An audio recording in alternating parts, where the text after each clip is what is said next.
Thank you for joining us around the fire. For more information or to make a donation, please visit randomactsnetwork.com. Now, want to hear a scary story?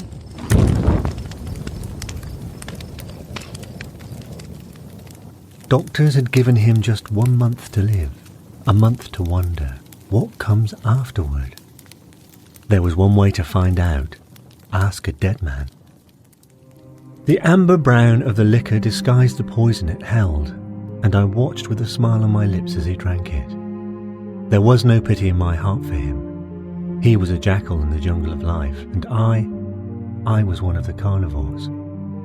It is the lot of the jackals of life to be devoured by the carnivore. Suddenly, the contented look on his face froze into a startled stillness. I knew he was feeling the first savage twinge of the agony that was to come. He turned his head and looked at me, and I saw suddenly that he knew what I had done. "You murderer!" he cursed me, and then his body arched in the middle and his voice choked off deep in his throat. For a short minute he sat tense, his body stiffened by the agony that rode it, unable to move a muscle. I watched the torment in his eyes build up to a crescendo of pain, until the suffering became so great that it filmed his eyes, and I knew that, though he still stared directly at me, he no longer saw me. Then, as suddenly as the spasm had come, the starch went out of his body, and his back slid slowly down the chair edge. He landed heavily with his head resting limply against the seat of the chair. His right leg doubled up in a kind of jerk before he was still. I knew the time had come. "Where are you?" I asked. This moment had cost me $60,000. 3 weeks ago, the best doctors in the state had given me a month to live, and with $7 million in the bank, I couldn't buy a minute more. I accepted the doctor's decision philosophically, like the gambler that I am. But I had a plan, one which necessity had never forced me to use until now. Several years before, I had read an article about the medicine men of a certain tribe of Aborigines living in the jungles at the source of the Amazon River. They had discovered a process in which the juice of a certain bush, known only to them, could be used to poison a man. Anyone subjected to this poison died, but for a few minutes after the life left his body, the medicine men could still converse with him.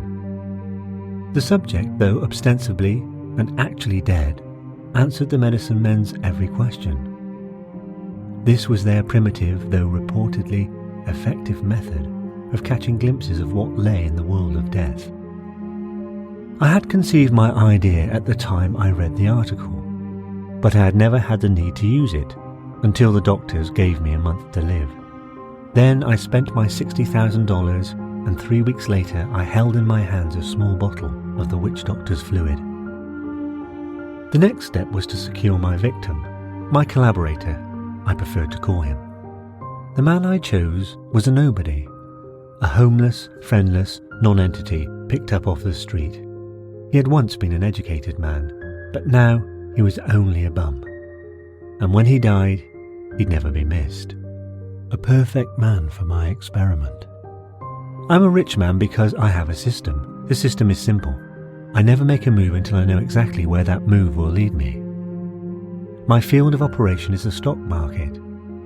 I spend money unstintingly to secure the information I need before I take each step. I hire the best investigators, bribe employees and persons in position to give me the information I want, and only when I am as certain as humanly possible that I cannot be wrong do I move. And the system never fails. $7 million in the bank is proof of that. Now, knowing that I could not live, I intended to make the system work for me one last time before I died. I'm a firm believer in the adage that any situation can be whipped, given prior knowledge of its coming, and of course, its attendant circumstances. "Where are you?" I repeated, louder and sharper this time. For a moment he did not answer, and I began to fear that my experiment had failed. Slowly, unnaturally, as though energized by some hyper-rational power, his lips and tongue moved. The small muscles about his eyes puckered with an unnormal tension while the rest of his face held its death frost. The words he spoke were clear. "I am in a tunnel," he said. "It is lighted, dimly, but there is nothing for me to see." Blue veins showed through the flesh of his cheeks, like watermarks on translucent paper. He paused, and I urged, "Go on." "I am alone," he said. "The realities I knew no longer exist. I am damp and cold. All about me is a sense of gloom and dejection. The walls to either side of me seem to be formed, not of substance, but rather of the soundless cries of melancholy, of spirits I cannot see. I am waiting in the gloom for something which will come to me, and I have no thought of questioning it." His voice died again. "What are you waiting for?" I asked. "I do not know," he said, his voice dreary with the despair of centuries of hopelessness. "I only know that I must wait." The tone of his voice changed slightly. "The tunnel about me is widening, and now the walls have receded into invisibility. The tunnel has become a plain, but the plain is as desolate, as forlorn and dreary as was the tunnel, and still I stand and wait. How long must this go on?" He fell silent again, and I was about to prompt him with another question. I could not afford to let the time run out in long silences. But abruptly, the muscles about his eyes tightened, and subtly a new aspect replaced their hopeless dejection. Now they expressed a black, bottomless terror. For a moment I marvelled that so small a portion of a facial anatomy could express such horror. "There is something coming toward me," he said. "A beast, of brutish foulness. Beast is too inadequate a term to describe it, but I know no words to tell its form. And it is coming closer. It has no organs of sight as I know them, but I feel it can see me. Or rather, that it is aware of me, with a sense sharper than vision itself. It is very near now." The expression of terrified anticipation centred in his eyes, lessened slightly, and was replaced instantly by its former deep, deep despair. "I am no longer afraid," he said. "Why?" I interjected. "Why?" I was impatient to learn all that I could before the end came. "Because," he paused, "because it holds no threat for me.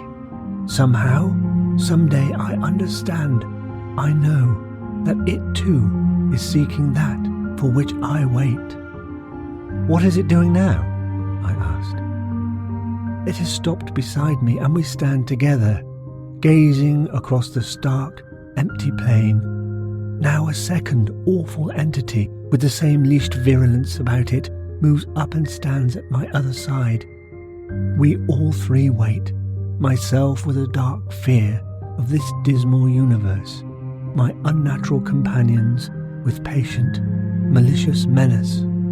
Bits of," he faltered, "I can name it only, aura, go out from the beasts like an acid stream and touch me, and the hate and the venom chill my body like a wave of intense cold. Now there are others of this awful breed behind me. We stand, waiting for that which will come. What it is I do not know." I could see the pallor of death creeping steadily into the last corners of his lips, and I knew that the end was not far away. Suddenly, a black frustration built up within me. "What are you waiting for?" I screamed. I knew that the answer held a secret of what I must know. If I could learn that, my experiment would not be in vain. I had to know that answer. Think! I pleaded. "What are you waiting for?" "I do not know." The dreary despair in his eyes, sightless as they met mine, chilled me with a coldness that I felt in the marrow of my being. I do not know, he repeated. Yes, I do know. Abruptly, the plasmatic film cleared from his eyes, and I knew that for the first time since the poison struck, he was seeing me clearly. I sensed that this was the last moment before he left, for good. It had to be now. Tell me, I command you, I cried. What are you waiting for? His voice was quiet as he murmured, softly, implacably, before he was gone. We are waiting, he said, for you.